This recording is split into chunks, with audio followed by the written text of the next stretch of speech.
चाहिँ भन्नुपर्दा सबै साथीहरूलाई शुभ बिहानीको शुभकामना छ र अहिले चाहिँ अर्ग्यानिक सब्जी इस्कुसको मुन्टा केलाउँदैछु चम्पा दिदी बौद्ध काठमाडौँमा। अब घाँस बास त चाहिहाल्यो, ब्लगहरू पनि बनाएर हालेको पनि छुइनँ, बनाउनु त बनाइराखेको छु।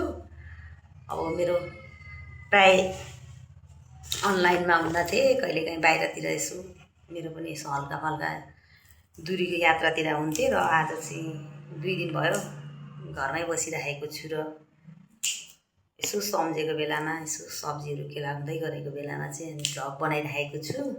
चम्पा दिदीले अब भ्लग त बनाउँछु, कहिले हुन्छु झापामा, कहिले हुन्छु काठमाडौँमा, के गर्नु। पहिले अब 20-25 वर्ष बसेको यही काठमाडौँमा, अनि अहिले बिचमा झापा गएको त जस बसेँ, 1 वर्ष बसेँ झापामा, सानो बिजनेसहरू गरेरै बसेको थिएँ। बानी हराएछ, गर्मी भएर म त 150/90 भएछ प्रेसर। अनि मलाई त झन्डै दबाई चलन गरिदिनु भयो डाक्टर साहबले। अनि 1 हप्ता चाहिँ खाएँ, डर लाग्यो प्यारालाइसिस पो हुन्छु कि भनेर। अनि 1 हप्ता खाएर अनि कन्ट्रोल गरेर हेर्दाखेरि सर मैले त पहिले युज गरेको छुइनँ, अब खानुहुन्छ कि हुँदैन भन्दाखेरि नखा भन्नुभयो। अनि चाहिँ खाएको छुइनँ। काठमाडौँमा चाहिँ अहिले ठिकै छ, शीतल छ, दिनकै पानी पर्छ, त्यही भएर अहिले चाहिँ भ्लग बनाएर बसिरहेको छु। साथीहरू के छ तपाईँहरूको नयाँ नौलो? अहिले त भ्लगहरू पनि मैले हेर्नु पाएको छैन, हेरेको पनि छैन साथीहरूको भ्लगहरू।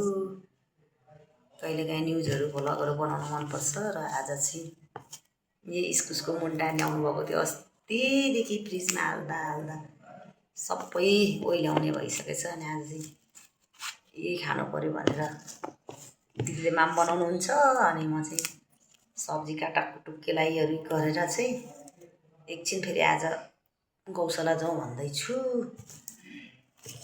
आज गौशाला गएर यताको कामहरू काटाकुटुक गरेर भोलि पर्सितिर चाहिँ किर्तिपुरतिर जान्छु होला। आफ्नो काम कुरोहरू पनि गर्नु पऱ्यो, घाँस बास त चाहिगयो, बाँच्नुजेल होइन र। अनि झापा चाहिँ अहिले मैले छोडेको, अब ढुक्कै खाइनँ, फेरि काठमाडौँ नै बस्छु। अब सिजन पनि चल्दैछ, सिलाइहरू गर्छु भनेर चाहिँ आइरहेछु अब झापा छोडेर। के हुन्छ साथी हो। अनि आजको दिनहरू हजुरहरूको पनि सबैको राम्रो होस् भन्दै पिता मातालाई प्रार्थना गर्दै तल ओर्लेर चाहिँ अनि सागसब्जी केलाउन थालिरहेको छु। आजको दिनहरू सब परिवारहरूको टाढा नजिक भएको भाइ बहिनी, छोराछोरी, दाजुभाइ, दिदीबहिनी, हामी घर परिवार लगायत मेरो सबैको राम्रो होस् भनेर पिता मातालाई धेरै धेरै धन्यवाद दिँदै आजको मिनी भ्लग चाहिँ टक्क यति नै होस्। आज चाहिँ यही टक्क इस्कुसको मुन्टा खाने ल बाबा, धेरै आशिष पाउनुहोस्, धेरै माया गर्छु ल। शुभ बिहानी।